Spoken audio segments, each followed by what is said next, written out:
And we're live. Thank you, everybody, for joining us. Today, we have a very special episode. It's actually one that's been requested and one that I admittedly have not put enough of a focus on. But we are speaking today to Sev, a Palestinian citizen of Israel. Some would refer to them as Arab Israelis. But today, we're going to explore what that actually means, what their identity is all about, what life in Israel is about, some thoughts on the conflict, more about Sev's life and his views.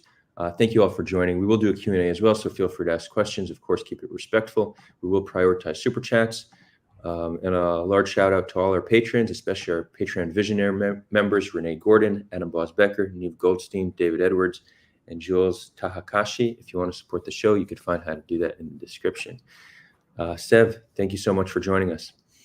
Thank you for having me. So we already have an audience question, and I feel like this is a great starting point. So Philip goes, how can you be a Palestinian Israeli? Either you're Israeli or Palestinian. You can be an Arab Israeli, but not a Palestinian Israeli. Palestinians are not an ethnicity. Palestinians are Arabs. So what do you say to that, Sev? What I say to that is the lack of understanding of what an Arab identity is. The Arab identity is actually viewed very differently depending on where you are in the region. If you're in the Levant, it is not an ethnicity. If you're in the Gulf, it is an ethnicity because people just encompass, because of Arabization, they encompass all Arabic speaking people as just ethnically Arab, which ethnicity is not just language, it's more so culture and traditions, and the culture and traditions we have in the Levant are way different than the cultures and traditions they have in the Gulf and the Arabian Peninsula, which is the Gulf. They are ethnically Arab, absolutely, because it's not just their language; it's also their culture and traditions are very from Arab culture. For us, Arab would be a very linguistic identity. It's just linguistic, and mainly because we just speak Arabic. Our mother tongue is Arabic, and even then, we have our own dialect. And because Arabic is a diaglossic language, and diaglossic language means it has high form and low form. Low form being your local dialects, and then high form being the standard, which is like they created for like grammar, and which is basically a different language. So the reason the Palestinian is its own identity as like an ethnicity is because its culture differs from other groups of people, like Syrians, Lebanese, Jordanians, and Palestinians. Each one have their own culture. There's still similarities because they live right next to each other, but in an essence, where should it be considered its own ethnicity? Yes, because you have the Falah and Madani cultures. Awesome. We're off to a great start. I very much appreciated that answer, and even myself learned something new there. Just to add to that, a lot of people we create these categories to define humans, whether it's like an ethnic category, a racial category, a religious category, a national category, and these categories are not so black and white. There's an area of flexibility to them. Judaism, I think, is a great example, right? Judaism is both an ethnic group, it's also a religion, but it's an ethnic group that's made up of many other smaller ethnic groups. Even being Ashkenazi, right? If you're Ashkenazi Jewish, which is, I think, around 50% of Jews are Ashkenazi. If you actually break down their DNA, they come from many different smaller groups that were spread throughout Europe. Part of their DNA is Levantine, but the other part is actually a mix of different types of Europeans. So it's not easy to just put somebody in a category. And I feel like Arab identity is similar. So would it be fair, like, Palestinians are also Arabs, right? Because of Like, their yeah, because of their language, they're part of the greater Arab group, but they themselves are their own, either call it an ethnic ethnic group, identity. yeah, their own ethnic. Cool. Awesome. Um, Philip, I hope that answers your question. So, many people don't know this, but 20% of Israel's population are Palestinian citizens of Israel. In Uh, Israel, if you want to be too accurate about it, and this isn't like most people wouldn't push you on it, it's like 18% of us are Palestinian Israelis. Because I think when they count 20%, they're counting the Jews, they're counting Christians, they're counting, and those groups tend to not want to identify with Palestinian. So that's why I would say 18% are like Palestinians in Israel. I'm just like being respectful of which each group being wanting to identify with what they want to identify. Jews like to identify with Israel, that's fine. Christians like to identify with Israel, not all of them, by the way, but I think majority of the Christians would identify with Israel if they're Israeli citizens, and that's fine. I think Muslims on average are the ones that identify with Palestinian, like the Palestinian ethnicity. Okay, interesting. So that's actually what my question was going to be. And so it's interesting because this points directly to my question, but I'm actually wondering how you know the exact numbers on personal identification, because this is one of the greatest mysteries about Palestinian Israelis, and maybe even call it an internal struggle, that in Israel, they're not called Palestinian Israelis, they're called Arab Urban Israelis. Israelis. And most Palestinian Israelis in Israel would identify as such. And I've never been sure if they identify as such because that's how they view themselves, or if it's just more comfortable to identify that way in Israeli society, where had they identified as Palestinian, there would be some negative reaction to that. So I'm wondering, based on your experience, what is the personal identity of Palestinian Israelis? How many of them like truly consider themselves Palestinian, just don't want to talk about it in public in Israel, or how many of them really view themselves more to just be Arab Israelis? Well, here, see, the breakdown is actually very complicated because you also have Bedouins. Hmm. Bedouins are one of the most mixed group in the identity politics because you have groups that are identified with Israel and serve in the army and everything. They're super nationalistic to Israel, and then there's groups of Bedouins that are completely anti-Israel, the super Islamist type of groups, and also just uh, not necessarily identify with the Palestinian identity because Bedouin is its own identity as well. It's actually an identity within the Arab identity as well because they speak Arabic, but their culture is different from Palestinians. Like those three identities are Bedouin, Fallahi, and Madani. Those three are like three different sub ethnicities of what Palestinians could be, but Bedouins generally like to associate themselves with like a broader identity. But in terms of breaking it down with identifying with Palestinian, I would say the majority identify with Palestinian in Israel. Uh, a lot of them are not comfortable disclosing that around Israeli Jews, mainly because saying you're Palestinian is a political statement to a lot of Israelis. Correct, correct. One that has social repercussions. So Yes.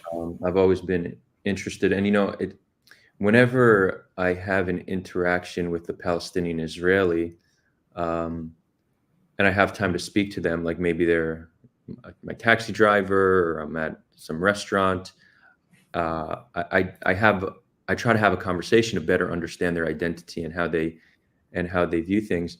And one thing I've learned is it's not a monolithic group. There's a vast array of different beliefs and ideologies amongst Palestinian Israelis, not only in how they identify, but in how they vote and their views on the conflict in general. Um, so when it comes to like views on the conflict, how do you generally see things? Like, do you would in an ideal situation, you see like a two-state solution where there's peace, there's Israel living side by side with Palestine? Do you live in Israel, but you're waiting for the day that one day it could be Palestine? Do you have a different perspective on this?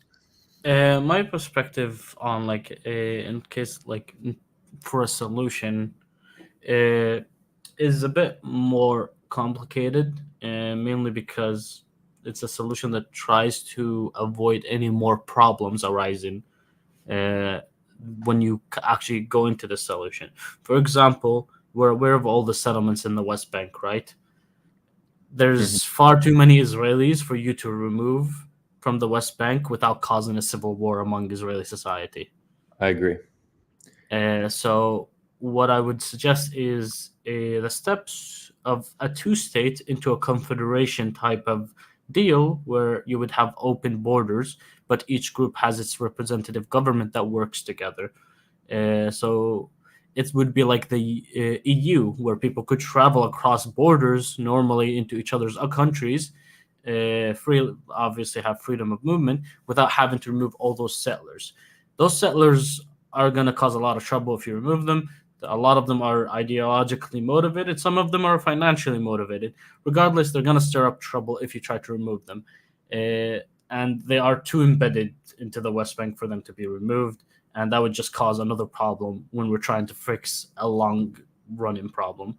So if you understand what I'm getting at, is like I'm trying to solve a problem or like suggest a solution for a problem without causing another.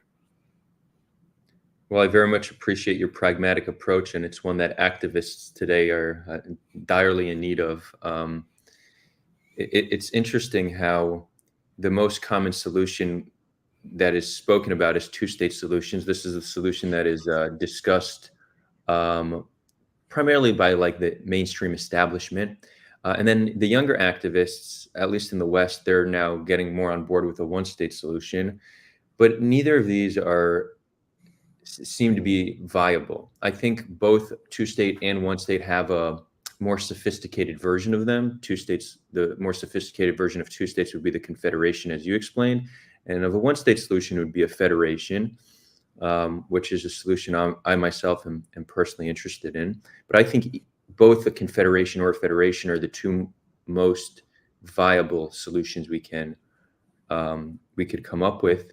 It's interesting and sad how unpopular and unknown these solutions are. Um, there's a lot of energy around Israel-Palestine, but it's energy going towards trying to demean the other, defeat the other, prove that your side is the good while the other is evil, rather than actually talk about real practical solutions and what both nations can do to reconcile with one another. So I definitely appreciate your pragmatism here. We have a question from Justin, who is also a regular on this show. Justino asks, do you feel Palestinian citizens of Israel are used wrongly by Israelis as a token to show that Israel is a very inclusive society? See, I actually have a problem with the Israelis using us as a some sort of token for arguments, because there's plenty of problems within Israel for its Palestinian citizens that are barely ever addressed, that are barely ever talked about, and always blamed on the Palestinians themselves rather than the government for refusing to mend them or help those Palestinians solve them. But whenever Israel is criticized for certain things, if we are a convenient like talking point, they mention us without a second thought. Even if they don't like us, even if they don't want us here, they will immediately mention us as a response to, for example, one of the things that people throw at Israel or Israelis a lot is that it's an ethno state, which I honestly don't understand what is so bad about an ethno state. Maybe that's like a Western thing that's like so bad about it. It's like hey, if you're against Israel for being an ethno state, you know the other like the other version of that is going to be a Palestinian ethno state, right? Like what's the point of being against an ethno state when your solution is a Palestinian ethno state instead of an Right. Israeli Both, one? both Israelis and Palestinians would prefer to live in an ethno state. Like that's just Yeah, the no, reality. an ethno state is a very normal thing across the entire world, maybe except for like America, and even then they have a majority white population. So, but like, yeah, whenever this argument is thrown at Israelis for Israel being an ethno state, they mention the 20% Arab population in Israel, when that Arab population like constantly brings out problems that they're having in their communities, and those same Israelis keep telling them to shut up. Right. They use them conveniently, but when it really comes to it, they're not rallying in support of them and to improve their lives. Um, so what is let's really talk about your life as a Palestinian Israeli. Um, like, what do you face racism? Do you have Jewish friends?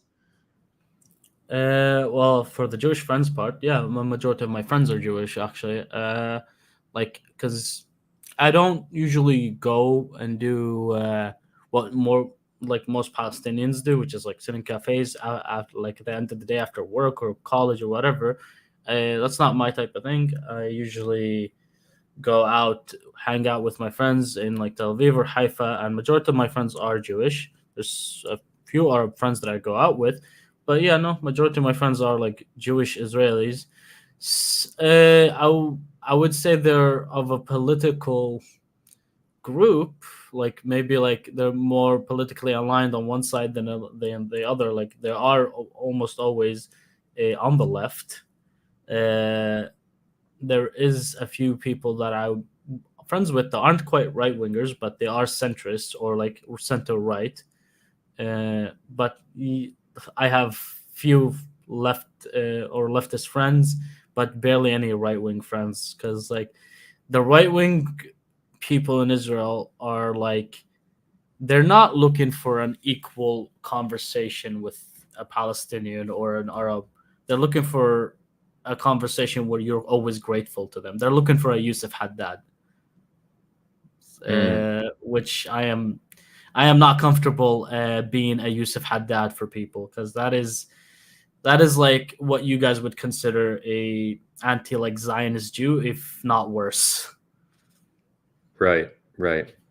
Well, interestingly, that you mentioned Yosef Haddad because Justino asked, "Can you explain Yosef Haddad?" And just a little background for those who don't know, he's a also, he would not identify as a Palestinian Israeli. He considers himself an Israeli Arab who is very supportive of Israel. He's a pro-Israel activist, engages in some of the most garbage hasbara, in my opinion. Uh, Yes, I'm aware. yeah, this is background for the viewers. I've met him before. I tried getting him on the show on multiple occasions. He did not agree. Well, initially he agreed, but then he just stopped responding. So I don't know what that's about. But you know, he is invited on if he ever wants to come on and have a conversation. But yeah, he's like the typical call him like token Israeli Arab. Yeah. And again, let's be charitable here, and he may genuinely believe everything he says and is just convinced of what he says. Some people have accused him of just being opportunist and recognizing that if you're going to be that voice, that token, then it's easier to rise to notoriety, perhaps get funding from the government, which I know he's been accused of. So this is what people say about him. I could say we could give him the benefit of the doubt and say that he genuinely believes this stuff. But yeah, what are your thoughts on him in general? Just in his Um, like my thoughts on the guy is first off, he's very ahistoric. He's not he's not a fan of history that goes against what his narrative is. For example, are you aware of the book that a lot of Israelis love talking about, which is like the Arab conquest of the Middle East, where like or the Arab migration into the Middle East, which they basically cite to say that Palestinians came from the Arabian Peninsula. Yeah, I haven't heard of the book specifically, but I know that it's a very common argument that Arabs themselves are colonizers, and I mean we No, did, no, Arabs are colonizers. right, It's not like the Islamic conquest is a right. That's fact. not But debatable, exactly. yeah, Yeah, that's not a debatable thing. It's more so that the people that live currently in Syria, in Lebanon, in Palestine, in Israel, in Jordan, in Egypt, they're not from the Arabian Peninsula. Those are majority of them populations that existed there prior to the Arab conquest and then were Arabized, as in like they took up correct, correct. Islam, and which Islam has a lot of Arab attributes to it, which Arabic attributes. So, for example, what would be easier for you to be a Muslim is to learn Arabic. So obviously, Arabic became the main language for these most of these groups because these groups were smaller, pocket, like feudal type of places rather than like one kingdom or whatnot. So he is of the camp where he believes Palestinians aren't from here. So he actually believes, or Arabs aren't from here. So he actually believes like he's against there. So it's actually very interesting to me that like he has never looked at his own genetics and Mm, saw if he's actually from the Arabian Peninsula or not. But according to what I've seen about Arab Christians in Israel and Palestine, they're actually one of the closer groups to the Jews after right. Samaritans, Yeah. genetically. So he is most likely have never done a DNA test. So he's very ahistoric. He doesn't like things that disprove his narrative. As for the thing that like about him being paid by the government, I don't think he's paid by the government. I think he's like he works for an NGO that is paid by the government. So that NGO pays him when the NGO gets like benefits from the government. There's plenty Mm, of NGOs in Israel. NGO meaning non-government organization.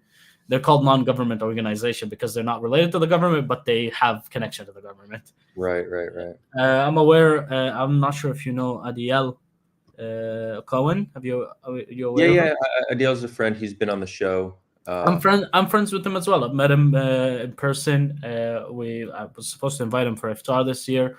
Um, he works for an NGO as well. I don't think his NGO is actually connected to the Israeli government. I'm not too sure about that, but he does like pretty much goes around the world doing like tours that talks about Israel in a positive light and whatnot. So I think Yusuf Haddad is the reason he is at that camp where he's so anti-Palestinian, where it's because he leads a privileged life and doesn't think like we should ever like if you live a privileged life in Israel, you would not be opposed to anything they say usually. And from my experience, the things that bridges or dismantles the racism between Arabs and Jews in this country, but systemic racism, is having money. And I've seen that like firsthand. Where, for example, this is one of the things when I'm going to the airport, I've seen many Jewish Israelis go with like very crappy cars, very mediocre cars, not very like expensive cars, and they would be let through normally without ever being asked a question.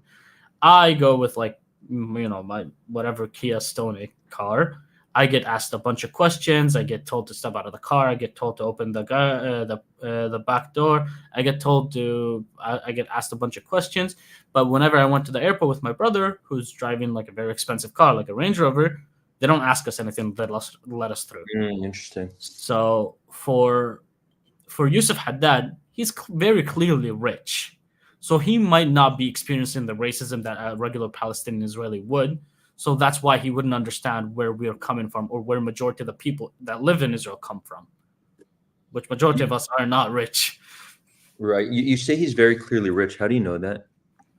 I mean, stuff he wears. He works for an NGO. He's constantly going on tours. I think it's all clearly an assumption, but I highly Yeah. doubt like So you're he's struggling.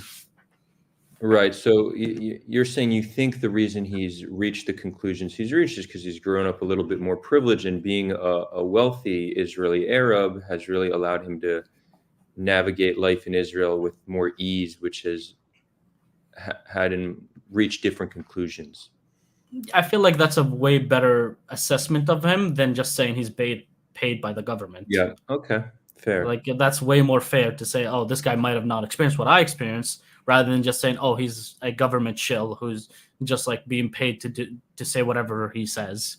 It's like Right. Right. very redundant and very like it's a silly argument to just say he's paid by the government and then ignore it afterwards. Right. One can say that it is just a very easy counter, right? I think generally in debate and whatnot, people tend to go towards very easy arguments, himself included, by the way. But instead of people trying to debunk an argument, they will engage in some kind of an ad hominem or a genetic fallacy and try to discredit the source of the argument rather than the argument itself.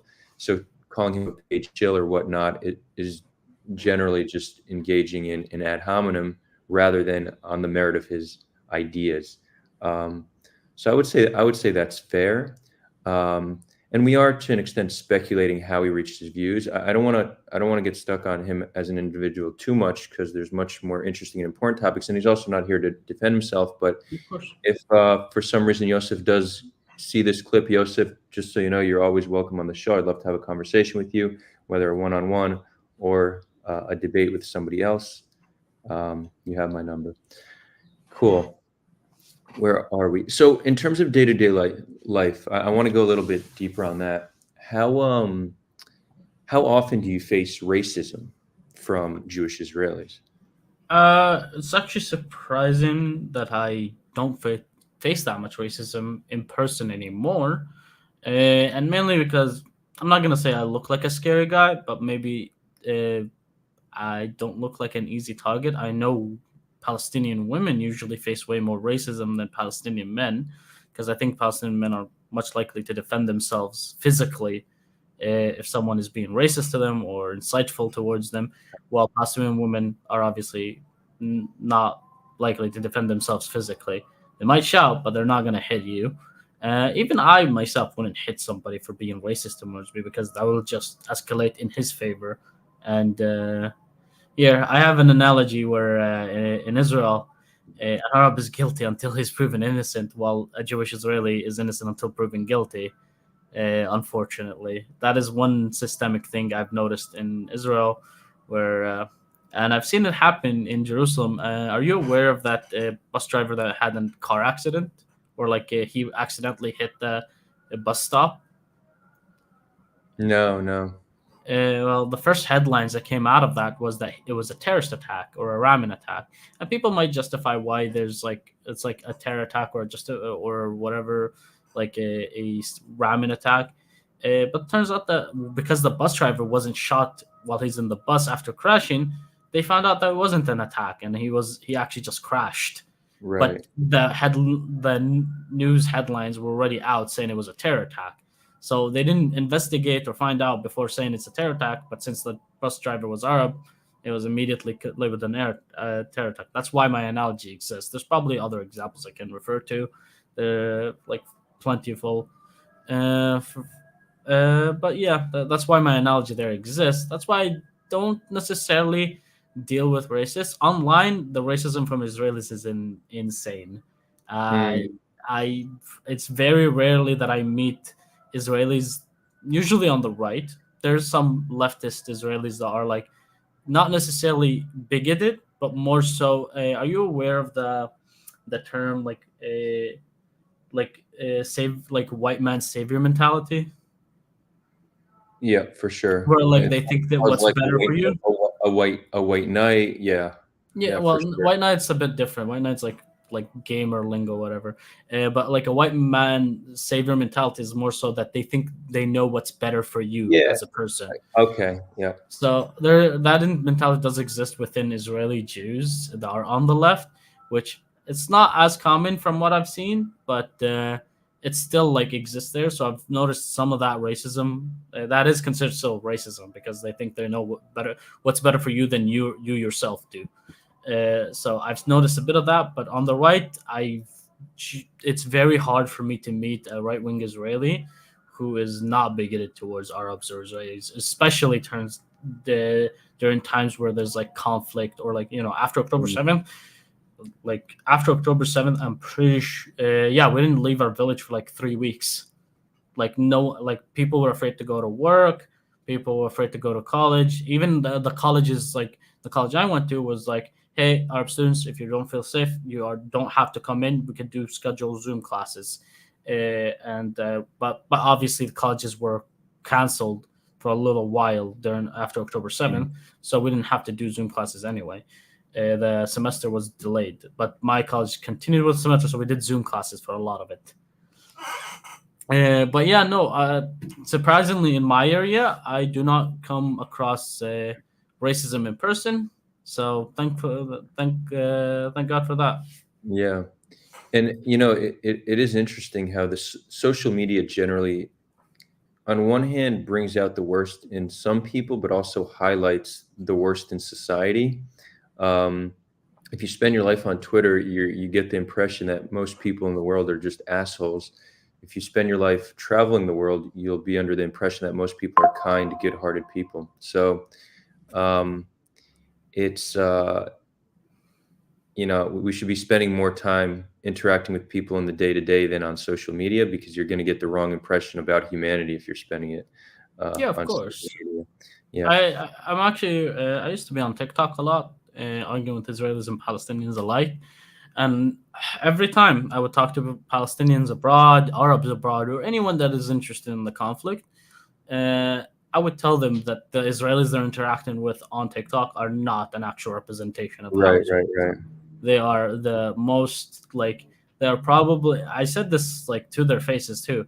They are probably antisocial losers that are looking for a reaction on TikTok, and you should not take them seriously or as a representation of Israelis. Even right wing Israelis are not as crazy as some of these guys on TikTok. Right. Yeah. Okay. Hey, I see here Mary Amore in the comments. Is that Mary, my friend from way back when? If it is, good to see you. Sending lots of love. And if it's different, Mary Amore, well, welcome to the chat. You can consider that our mid-conversation intermission.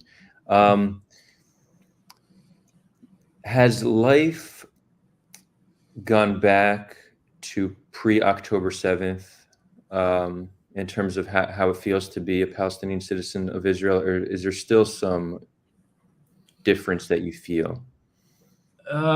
Well, for my village in particular, we never really saw effects of October 7th here, because the only effect is us avoiding certain places. For example, a lot of us avoided Beit Tikva for a long time. We Beit Tikva, a lot of news came out. Well, not a lot, but a few incidents where even garbage men who were collecting garbage off people's houses were pretty much almost lynched by Jewish Israelis. The Jewish Israelis would let loose their dogs on them and whatnot. So obviously, a lot of us just avoided that area for the first 3 weeks or 4 weeks after October 7th. I think 6 months later, I don't think it's as dangerous anymore. There's still going to be racism. There's still a lot more people that are pushed way far further to the right now than they were before October 7th. And you're always looked at with a suspicious eye, no matter what you do as an Arab in this country.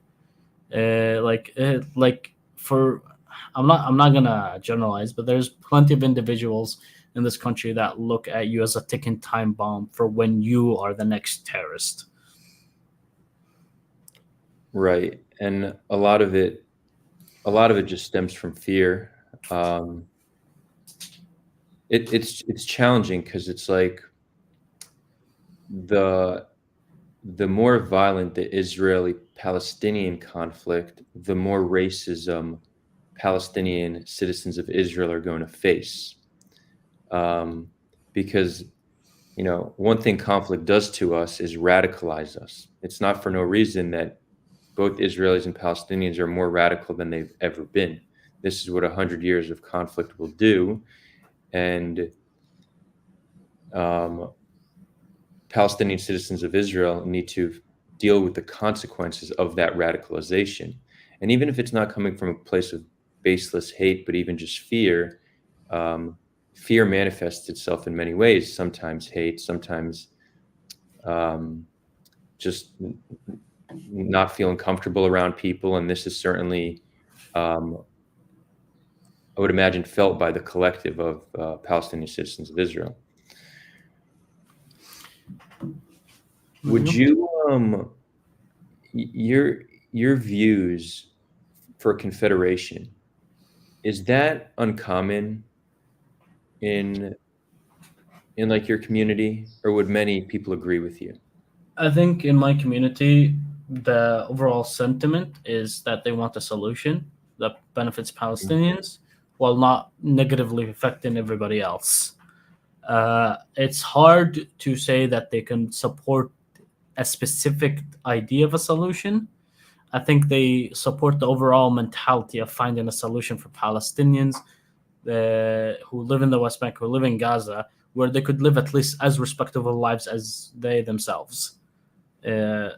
That's usually the overall sentiment. I don't think there's a specific plan for people in my at least social circles that they think about specifically. This one state, two state solution. This is a very Israeli Jewish like talking, like maybe the conversation point or online conversation point. People don't in Arab communities like within Israel, they don't really talk about the two state solution or one state solution. I've never heard about any conversation within that. Like the only one I can think of is probably a relative of mine, but he was also a politician. But that's the only person I can think of. But everyone else, I've never heard a two state or a one state or any type of solution they could offer. But they want a solution. Right. The mentality exists, but for any specific, if they have any specific support for any specific solution, not necessarily. Yeah, and I think this is actually representative of more of the population, both Israelis and Palestinians, that people come to acknowledge. There's definitely some deep-rooted ideologies amongst people living in the land, but I think a lot of these ideologies are actually not as strong and deep-rooted as many would consider them to be. And given a solution that provides security for one side and justice for the other, I think both you could get them to compromise if they're convinced that it's a good enough deal. Like a lot of Israelis say Palestinians will never agree to a Jewish state no matter what. And to me, that just doesn't seem like I think they're missing something. I think they would never agree to a Jewish state in its current form, given the current state of the conflict. But I think there is a way in which you can create a situation where most Palestinians actually do come to terms with it, even if it's not their ideal solution.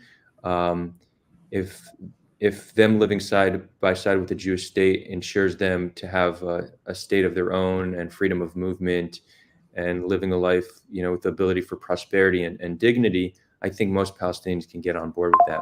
Do you share that sentiment? I do, in regards to how these ideologies are not deeply rooted and they can be changed.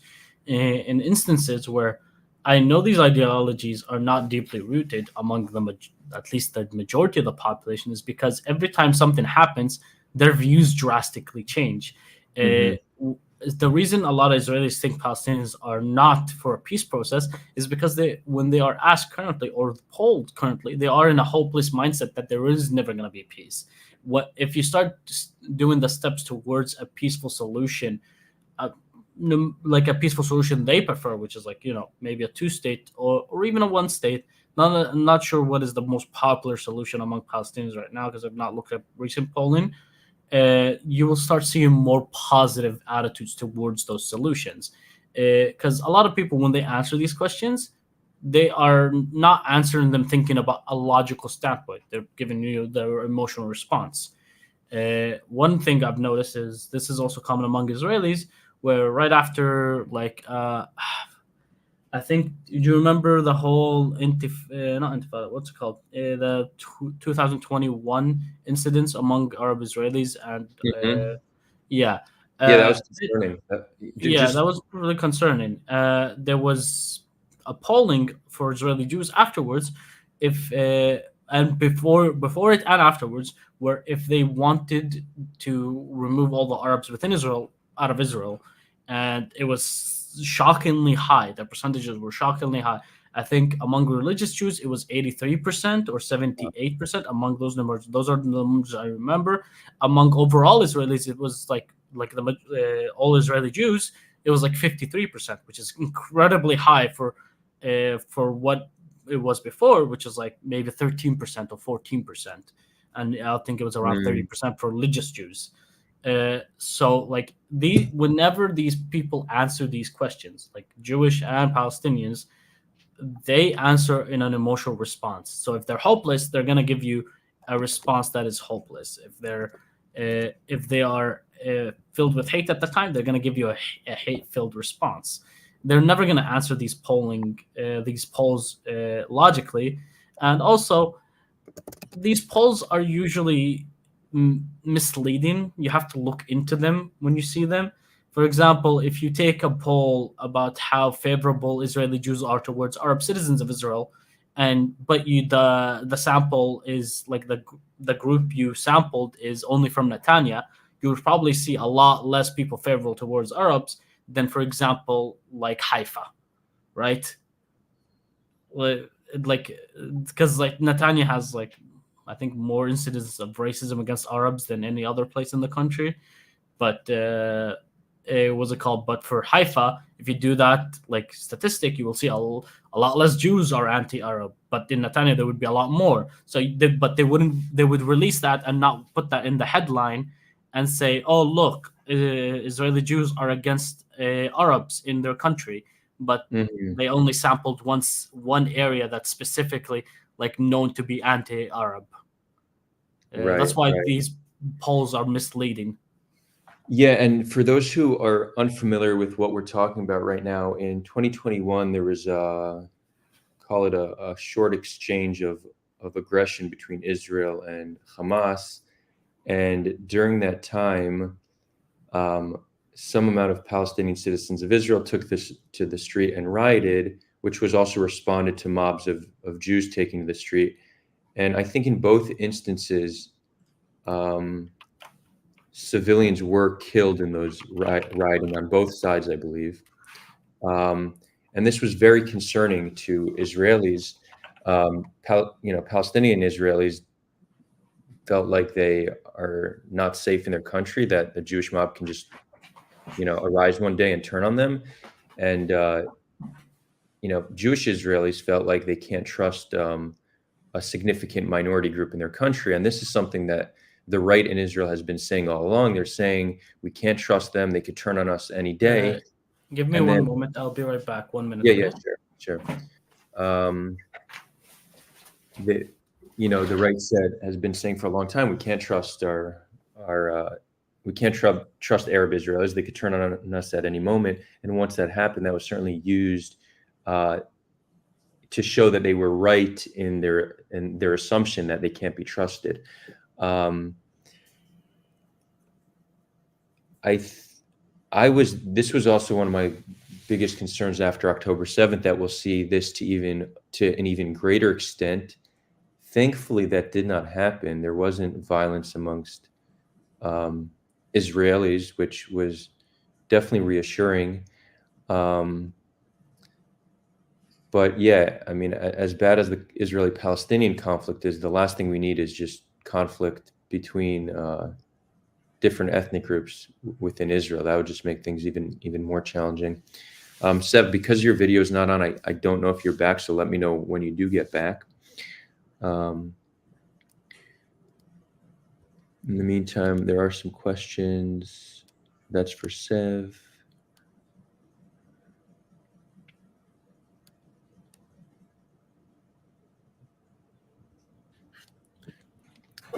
So I guess we can give some general updates. Iran is threatening to attack. The U.S. says, based on their intel, this will happen within 24 to 48 hours. Will they actually attack? Unclear, but this is the first direct threat they've ever made. So it's new territory they're treading in. Awesome. I'm just finishing a thought about Iran real quick. It's giving some general updates while you're gone. Yeah, let's hope there's not a regional escalation, because that would be very unfortunate and, just make a very sad situation even worse. But it's interesting how, there's a lot of like the Hasbara community online, how they're playing victim, how Iran is threatening us and going to attack us. But they didn't say a single word when Israel attacked the consulate. It is very interesting that like they never talk about how Israel struck. No, exactly. But I think for a lot of Israelis, the reason they view it that way isn't just like wanting to play victim. It's more so that they view that Iran is already attacking them through Hamas, through Hezbollah. Right, but there's, that can be a counter argument, but Israel makes a decision with every attack they make, and it's obvious that attacking a consulate uh, is a clear escalation. Yeah, of Um, course. so, and again, and again, Israel is being led by somebody who is primarily driven by their own self-preservation, not for the greater good of the nation. And a drawn-out war is good for Netanyahu. Um, and a regional war may allow him to somehow um, come out of it being victorious. So he might have personal interest in there being a greater regional war here. It's hard to know exactly what's going through his mind, but I think it's a fair conclusion that he has interest in a drawn-out war, because the longer the war goes on, the longer we go without elections. And he's hoping that he can, when all is said and done, have some victory that will allow people to forget his failure of October 7th. It seems like Israelis are not yet getting over it. He's still very unpopular in the polls. And, hopefully the era of Benjamin Netanyahu is soon behind us for good. It's hard to know what good will come out of all of this, but him being gone may be one of the only things that we'll have to show for when all is said and done. Hopefully, that is not the only thing that we have to show for, because this amount of bloodshed, I very, very much hope that we have more than just change in leadership, that we actually have a drastic change in the status quo. I don't know if I'm confident that will happen, but it's certainly a hope of mine. For me, in that regard, I think the status quo might change. If it doesn't, Israel will lose incredible international support. They're already like losing a lot of it. But if, like, for example, the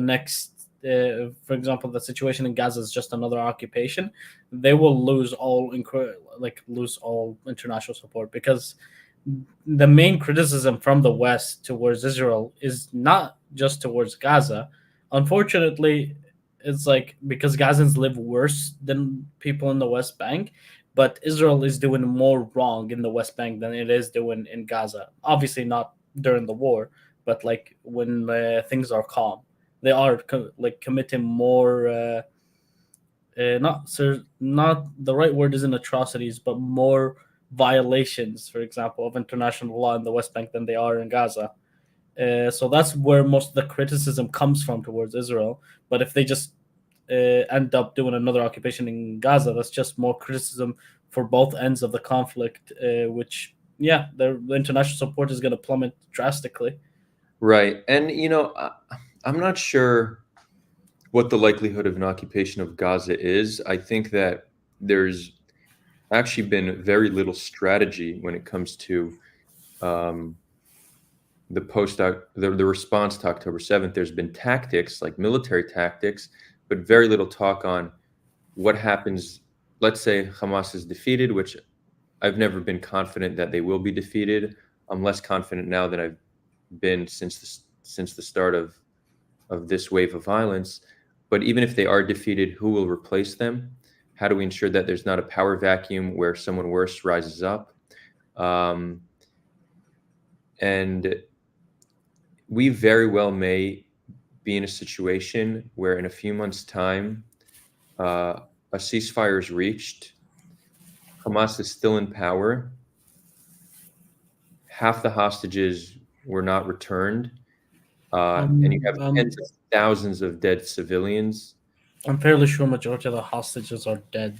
Like, because I think Hamas said they could only account for 40 of them. So I didn't read that report in depth, but I think that what they said was they don't have 40 humanitarian hostages. So I think that this phase of the deal, and somebody could fact check this because I might be mistaken.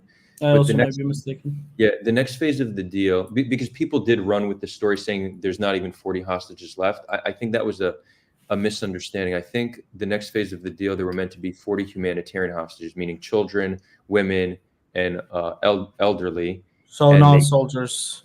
Exactly. So I think when you account for soldiers, most are still alive. But They don't I have think 40 humanitarian. And again, that's I think Hamas is much more likely to execute soldiers than people give them credit for, though. well, Like it does here. For example, look at it yeah. this way: a lot of these, let's just say these Hamas soldiers, like the ones that have boots on the ground, fighting against the IDF, they still have family in Gaza, and if one of their families gets blown up during this offensive, they're probably likely to seek revenge on the only vulnerable Israeli target they know, which is a hostage. So I I agree to an extent. And just real quick, I just want to finish that last thought, like about if, when all is said and done, the status quo remains and Hamas is still in power, but there's tens of thousands of dead civilians and 100,000 plus injured, then Israel, all they it would be seen as simply retribution. We got humiliated on October 7th. This was retribution for what you did, but we didn't actually have a true military victory that made the situation better. If Israel is able to actually change the status quo drastically for the better, then they'll be able to say, you know what, those who were killed for the greater good, and the world may be quicker to forgive them. But the trajectory of the war doesn't seem likely that there actually will be a change in leadership in Gaza and a change to the status quo. So this will be a major stain in Israel's history, in my opinion. Again, time will tell, but I think there's a high likelihood of that being the case. When it comes to them executing hostages, I certainly think that they're capable, but a hostage being alive is a much stronger bargaining chip. So I think there's an incentive to keep them alive. What I think is happening is, I think some of the hostages were killed in airstrikes.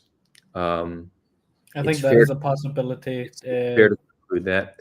And if they're in a situation, let's say militants need to move very fast because they're in danger, and some hostages are like weak or slow because they're underfed, right? Because again, there's a food and water shortage in Gaza. They may just say this hostage is dead weight, or they're slowing us down. We need to execute them. So I could see many reasons why they would execute hostages when the cost of keeping them alive is greater than executing them. I could see them actually doing it in their eyes, would be a pragmatic reasons. To do it out of vengeance seems to just be like overly emotional and irrational, because they are a strong bargaining chip when they're alive. We saw that Israel released 1,000 hostages for one. Israel released 1,000 Palestinian prisoners for one live hostage, Gilad Shalit. So I think they want to keep them alive. I just think it's becoming increasingly difficult with the level of destruction that's been caused in Gaza. And I want to just on this point, because a lot of people, we keep hearing free the hostages, free the hostages, free the hostages. And I agree. I would like to see them freed ASAP. There was a deal on the table, actually, day one. Israel could have released every single hostage on day one. The deal that was offered was release every Palestinian prisoner. I think it's over 8,000, and we will release these 250 hostages. Now, you could make the claim that that's not a fair deal. That's a whole lot of prisoners, many of them with blood on their hands, for just 250 hostages. But if you truly care about human life and really, really want to release the hostages, well, that's probably a deal we should have taken. And what would our response be after the hostages are free and back with their families? What's our military operation? I think that's a conversation that could be had. But now we're in a situation where the hostages are dying. They may never be returned, and we haven't succeeded militarily. So it seems like our decision after October 7th has failed on multiple accounts. And it's not surprising that the same leadership that, through their incompetence, allowed October 7th to happen is the same leadership that has blundered day after day in the operation in Gaza. I don't know. What are your thoughts on that? My thoughts on it is that they very much could have. I understand why they didn't go for the hostage deal the day one, but I also am kind of annoyed that they didn't. I agree. I personally would have gone for it, right? If I was leader, I would have gone for it. I would have said, you know what, 250 live hostages is better than holding on to these prisoners. But yes. The thing is, A lot of Israelis, unfortunately, were seeking revenge at that time and not looking for the safety of their own citizens at that time. There is a problem there, is that the least they could have done was return the hostages. And they knew that was political suicide, whether they like it or not, to return the hostages and then do whatever they want to do in Gaza. Because if they want to do whatever they want to do, they can't claim. If they returned the hostages, for basically did the hostage deal and then did operation in Gaza, no one in the world stage would ever look at it and be like, this isn't for revenge. Yeah, it's an interesting point. I mean, Israel could have said, it's true we returned the hostages, but they still killed 1,200 people, over half of them civilians. We have a right to destroy this threat on our border. Again, It's not, at the end of the day, when there's daily photos of dead children, you're not going to have the world's support. It doesn't matter how brutal October 7th was. There's just been so much destruction since October 7th. People, and I did a live stream on October 7th covering what was going on, and somebody came on stream and they said they think for the first time ever sympathy will be with Israel, and I said that sympathy will be gone within a few days because of what's going to happen. I was actually horrified on October 7th for not just Israelis, but like for what was coming next, because like I'm aware of what Israel's capable of. I'm also aware of what the Israeli government is like, and I'm aware of who isn't currently in the government. I knew the response is gonna be unprecedented, because here a lot of people talk about, oh my God, the Nakba is horrible and whatnot. I don't think they understand that in the Nakba, 800 people, like 800 Palestinians, were killed that weren't militants. Like 800. Oh wow! I didn't know that either. The overall Arab death count was 15,000, but 800 of them were villagers that didn't do anything, weren't involved at all. The other 15,000 count that comes from like Wikipedia and whatnot, that includes Arab soldiers from other countries. For Israelis, it's actually lower than that, I believe. The count for not Israelis, but Jewish people during the Nakba was killed was actually around 300. And you are aware of the Israeli sentiment that Israel, the Arab countries, are coming to genocide the Jews during the Nakba, right? Or like Sure. Yeah. There's actually like a lot of evidence showcasing that is probably not the case. That here, the most that would have probably happened is you would be in a similar situation to Palestinians, but I would say a little bit worse because anti-Semitism already existed. You just gave them Jews, then Jewish people gave them an extra reason to hate them. It's just gonna be, you're gonna be hated more than Israelis hate Palestinians now. But in that context, for example, one of the villages there was I think Kiryat something in the West Bank was massacred by an Arab army, and there were like Jewish citizens there. It was actually reprimanded, and like the person that was responsible for it was reprimanded, and like I'm not sure what his punishment was, but he was punished. And that was probably one of the cases where a massacre did happen on villages that were on like Jewish villagers that were uninvolved to the conflict. There was what would I look up to find that? Because that's the fascinating. It was the Jordanian army that did this. It was Kiryat something. I am very terrible with the names, so I will not be able to remember. But there is like, I'll look it up. Yeah, I'll look it up. But what's it called? I think a better argument for like saying the Arabs wanted to genocide the Jews is probably 1967. Because they were out for revenge at that time, and they were ready to literally massacre Jews in 1967. In 1948, I think it was unlikely. I think their motives was to grab more land. It was an opportunity to grab more land for their respective territories. So Jordan wanted the West Bank, Egypt wanted the Gaza Strip, and more, probably the Negev. And what's it called? Lebanon didn't actually do anything. That's why I really don't like the the narrative that Israel pushes about 5 Arab countries Yeah, attacked us. It was more like 2.5. It's and like they didn't commit all too many troops to the attack either. they You know. didn't. The Israeli troops were outnumbering the Yeah, Arab yeah. We troops still the had entire time. more soldiers. Right, right. Yeah, because like which is normal because Israelis were fighting. To them, it was a war for survival, while for the Arab countries, it was a land grab. So obviously, Correct. and also it wasn't a mandatory draft in those Arab countries. They were volunteer drafts. Yeah. So It wouldn't surprise me though if the Jews living on the land did view it as an existential threat. Like they of very well may course, have believed that it's an attempt at genocide. But you're saying that the Arab army saw it more as an opportunity to grab more land. Interesting. yeah. Yeah. See, the reason a lot of Israeli narrative is like, oh, it was going to be a genocide is because of the military leaders' quotes. Now, if you base things on quotes from military leaders during a war, almost every instance in the world is going to be considered a genocide. Like here, that like the reason in the ICJ Israel isn't accused of genocide, it's plausible genocide, which means that is the lowest amount of evidence possible to say that there is a possibility of a genocide. They're not Right. act. So I'm not in the camp to say they're committing genocide in the Gaza Strip.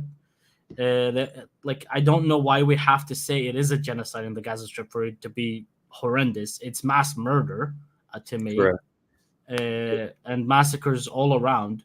But like I don't have to say it's a genocide for people to care about it.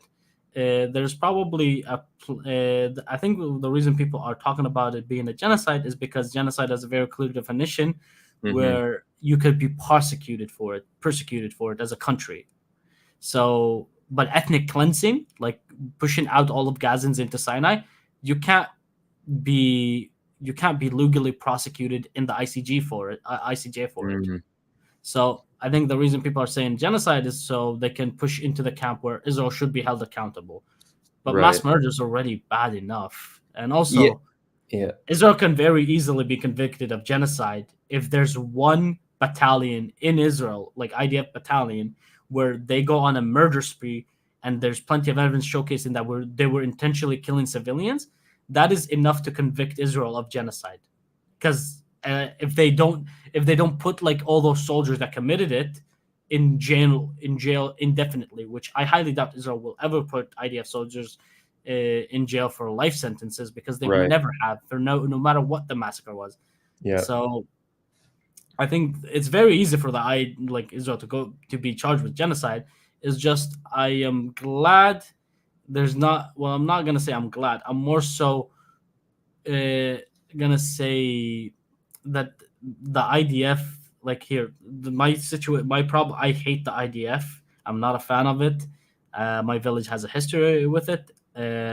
They massacred my village in like 1956, and the soldiers were never really punished, and that's why I that here. This is a fun fact for a lot of Israelis.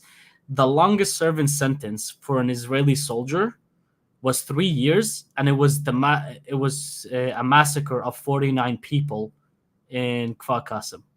That's the longest sentence an Israeli soldier ever served. Interesting. 3 years for murder of 49 people. Right. So yeah, like that's why What, that's one thing Israel needs to work on, which is punish soldiers what who committed atrocities. it's something we actually talk about on the show all the time. Israel has this not policy but culture of shoot first, ask questions later. Um, and I served in the IDF, so this is something that I myself experienced. Not so much with just shooting Palestinians, but I did see a level of excessive force used and very little accountability, and sometimes even an encouragement from like commanders and officers. Um, I'm so aware.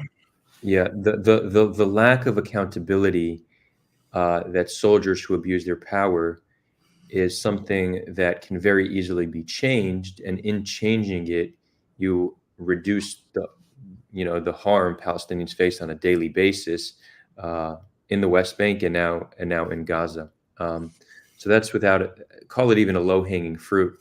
Uh, effort we can make to make things better. Yeah. Okay. I have a question for you, actually. Yeah. Sure.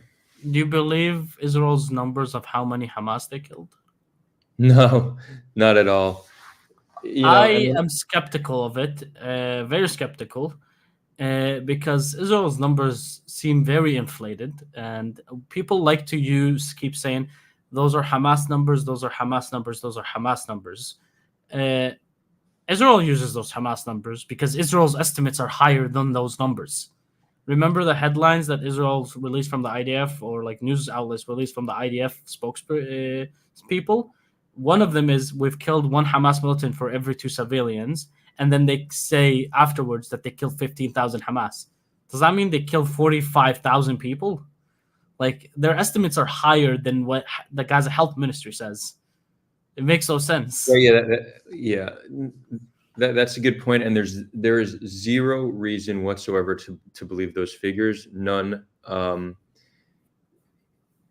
Part of engaging in war, it's not just a war over military gain. It's also a war over PR and morale. And Israel needs to show that they're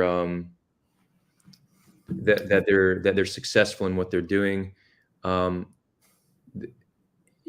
just take that number at face value is just engaging in like propaganda. Like there's zero reason to believe that number is true. And here's a tweet that I saw a bunch of people doing similar variations of this. And again, if you actually take a step back and try to look like objectively at the conflict, you will reach the conclusion that both pro-Israel people and pro-Palestine people don't really know what they're talking about, are not helpful generally in what they're doing, and engage in propaganda on a daily basis. So Twitter is just filled. Like I scroll through Twitter and I'm cringing nonstop at both the pro-Israel and pro-Palestine camp. So this is a tweet by this guy named Kosher Cockney. And again, Kosher, I don't know who you are, but you're invited on the show anytime. Kosher goes, breaking, Gaza Health Ministry has now admitted that the total death count in Gaza stands at 21,000. That is absolutely not true. What they said were out of the 30. I remember the report. The report was that that's the accounted bodies that they have bodies of. And that they're not missing any information on. They didn't say that it's 21,000. So it just starts with either blatant lie or just misrepresentation. I've looked into the report because the report was in Arabic actually. And remember how they keep saying it doesn't make sense that there's way more women and children killed than men in Gaza? Actually, according to the Gaza Health Ministry, men make up the majority of people who are killed. Like, according to them, majority as in mainly because they count 15-year-olds and up as adult men. Is that right? Yeah, so the Gaza Health Ministry counts 15 and up as adult men because they're old enough to be a militant. 15-year-olds can be militants in Gaza. So that's what they're encompassing as a 15-year-old, as well as for women as well. They count you as an adult woman for 15 and up. And I looked into this. The reason there's a drastic spike between men and children, or like children and adult, when you change from 18 to 15, is because in Gaza the median age is 17 to 18. Right. That means the most amount of people, the most common age in Gaza is 17 and 18. So for Western countries, they count anyone under 18 a child. So they're not wrong when they say, oh, it's mostly children and women, because they're counting anyone under 18 and 17 a child for them, which is, fair. I understand. That's how the West views it. For Gaza, they counted anyone 15 and up. For Gaza Health Ministry, they counted anyone 15 and up as an adult. So then that number changed drastically, where 50% of the deaths were adult men, 22% were adult women, and I think it was like 28% are children. I might be slightly missing a few percentages here and there. Was this in the most recent report that was released? Yeah, it was the one released on, I think, April 2nd or April 1st. Yeah. So let me just finish reading this tweet, and then I'll share some thoughts on this matter, because there's a lot of confusion here. So he goes, Gaza Ministry has now admitted that total death count stands at 21,000. That's not true. It starts off with either blatant lie or just misunderstanding what's going on, and then goes on to say an estimated 13,000 of those militants are militant deaths, which means that only 8,700 have been civilian deaths. Combatant to civilian ratio stands at under 1-for-1. We have never seen such that before in modern history. So this is a post that's just pure propaganda that obviously people eat right up, but it's just straight up bullshit. It starts with misunderstanding the report, and then just believing a number Israel gives at face value, which again, there's no reason to do that. And then reaching a conclusion that civilian deaths is 1-1. So this is the sloppiness of activism today. And honestly, this should be community noted. It's not. Definitely should. But now people could say you definitely shouldn't take Israel's word at face value. You should not. And there's a long history of like lies Israel has told. It's just you can mention the Shoina Barclay incident. Yeah, you need to be denied for months, willfully like ignorant, or just a pure propagandist to actually take these numbers at face value. But then people say, and then the other side will say, you definitely can't take the Gaza Ministry of Health's reports at face value because they're run by Hamas, a terror organization, right? Now, here's where things get interesting. And this is actually something I've only learned since October 7th. So I definitely am skeptical of the Gaza Ministry of Health. I don't know much about them. But then when I looked into it, past conflicts, they have actually been pretty accurate in their reporting of numbers. When all is said and done, the number they give is actually quite similar to the number that is reported by the UN as well as Israel, interestingly. Now, when the Gaza Ministry of Health, they will release over time the name of every single person killed and their ID number. This is a registry that is controlled by Israel, so they can't just fabricate names and ID numbers. So it's actually hard. It's very hard for the Gaza Ministry of Health to straight up fabricate things because it can be disproven. Because if they don't show a name and ID, well, then you can't account for that person. And if they make up a name and ID, you can actually see that that's not a real person. So the Gaza Ministry of Health, let's not even say it comes from a place of just wanting to be honest. It's very hard for them to just fabricate numbers. Right now, there's, you're in the fog of war. There's a lot of chaos. Obviously, not everybody's accounted for. Obviously, you have incomplete data. There's been daily destruction in Gaza, so you're not going to have it all. But, everyone watching, don't be surprised if when all is said and done, and then the bodies are counted, and once a complete report is released, we will see that the numbers that they released are actually quite accurate. Where things get tricky is what percentage of those are combatants, right? This is much harder to know because they generally don't give that breakdown of how many are militants and how many aren't.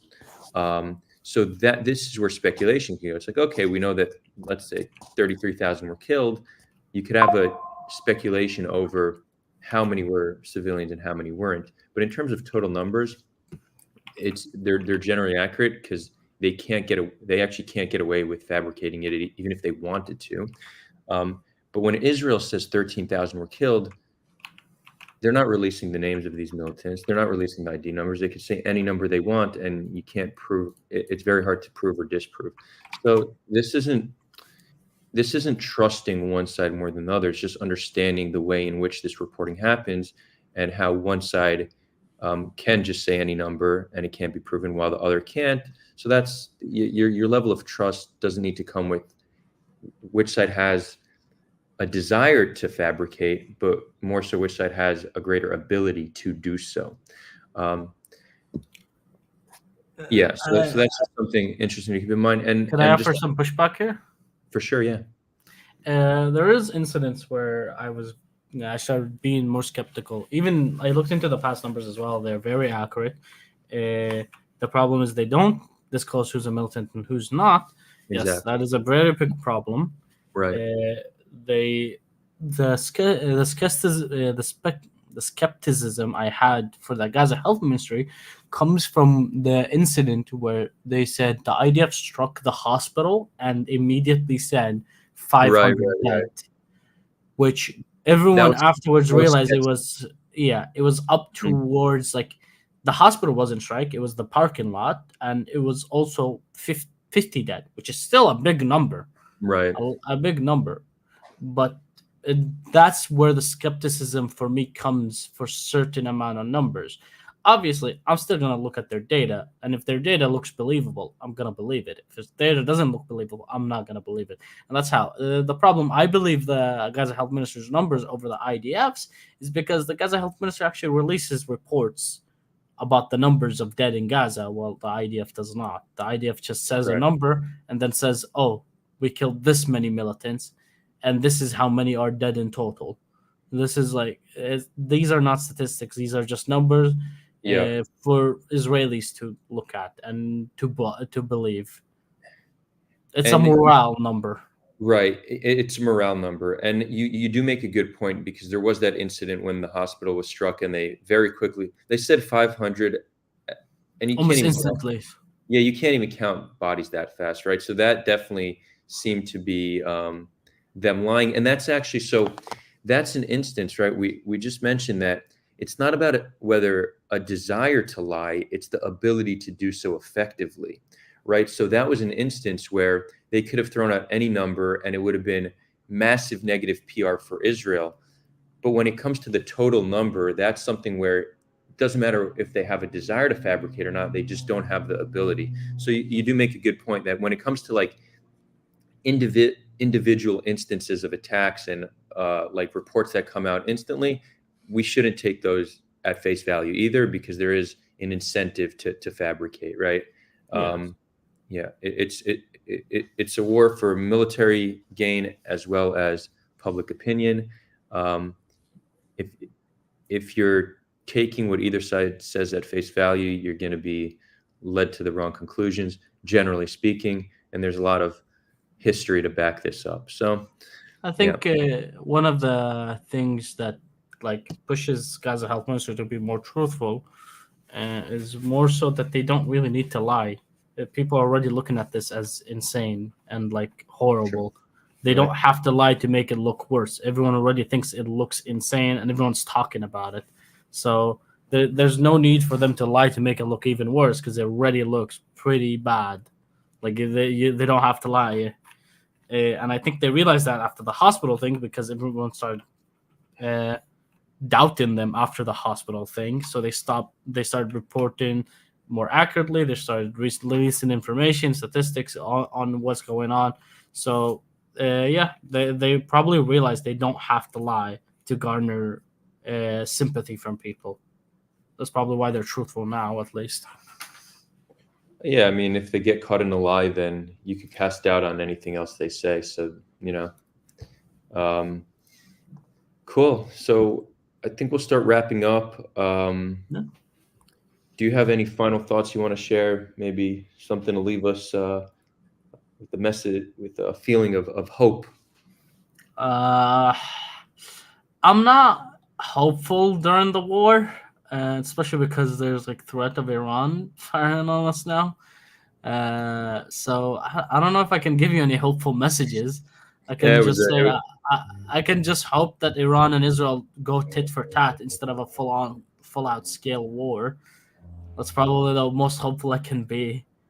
There is a instance I do want to mention. There was in my college, they asked me to meet because this is like my college is like not a minority Arab college. There's plenty of Arabs or Palestinians there, while the Israeli Jews are not like majority. And I'm not gonna mention my college because there is people who have threatened me like with that, and regard it doesn't matter. But I was told by my college to go and meet with these students, these honorary students from Herzliya, which I think they were like from the Reichman Institute.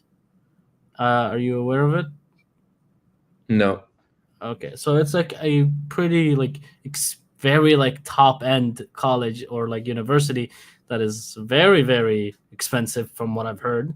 And these were the honorary students, and all of them study law, politics, Are you talking about like IDC policy. Herzliya? Yeah, Yeah, for sure. It's the they most study policy. expensive university in Israel, but it's a fraction of the price of U.S. Of tuition. America, yeah. Yeah. I met with these students. Apparently, they were the honorary students, which means like they're the top of the top at that college or at that university. And I would say the conversation with them left me very hopeful because all of them have very big aspirations to be in the government and to change the current status quo. And they were not shy about asking questions. And they did not expect me to have answers to what their questions were because all of their questions were political.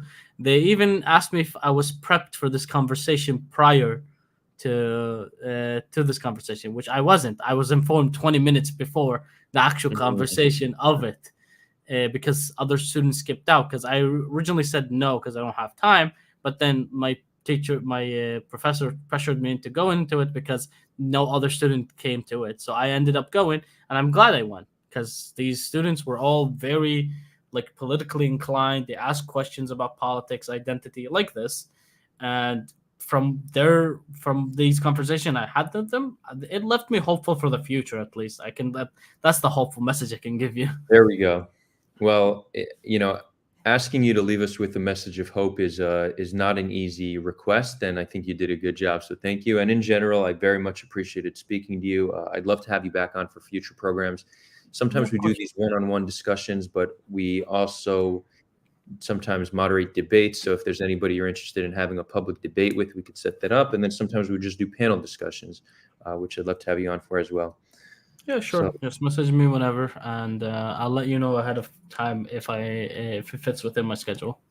Awesome. Thank you so much, Sev. Thank you, everybody, for tuning in. We will have another stream next week. I don't know exactly what it will be, but we are working on some interesting guests in the next few weeks, so stay tuned. Sending you all love. Thank you.